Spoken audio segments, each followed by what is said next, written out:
porté, je l'espère. C'est toujours un plaisir de vous retrouver pour la retransmission du culte de ce jour, dimanche 21 décembre 2025. Nous avons débuté le service de ce matin par des chants d'ouverture dirigés par la sœur Rebecca, suivi d'une prière d'ouverture conduite par Maman Blessing, puis d'un moment de louange et d'adoration avec pour lead principal le leader de la chorale.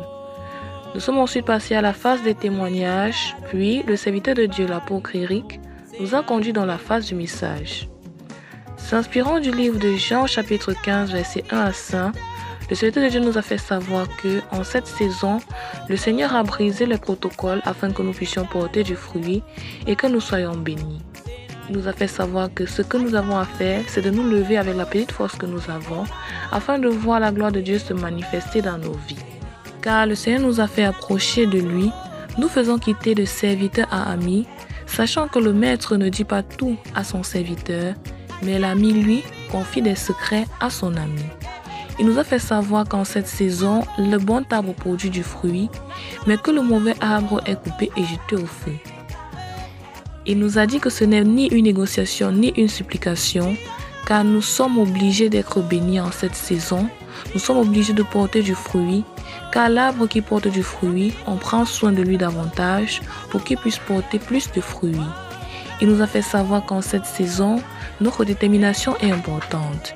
Après cela, il nous a fait élever nos voix pour confesser et déclarer la restauration de Dieu dans nos vies, dans tous les départements de nos vies, que ce soit physique comme spirituel. Après cela, le frère Emmanuel nous a exhortés, nous faisant savoir qu'il n'y a pas de restauration sans prix à payer et qu'il n'y a pas de prix à payer sans volonté.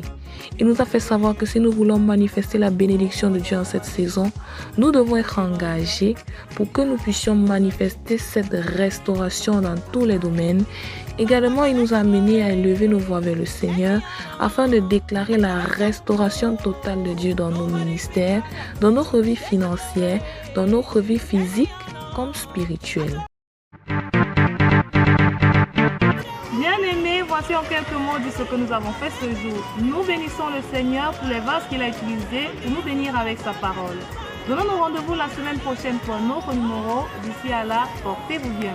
Shalom!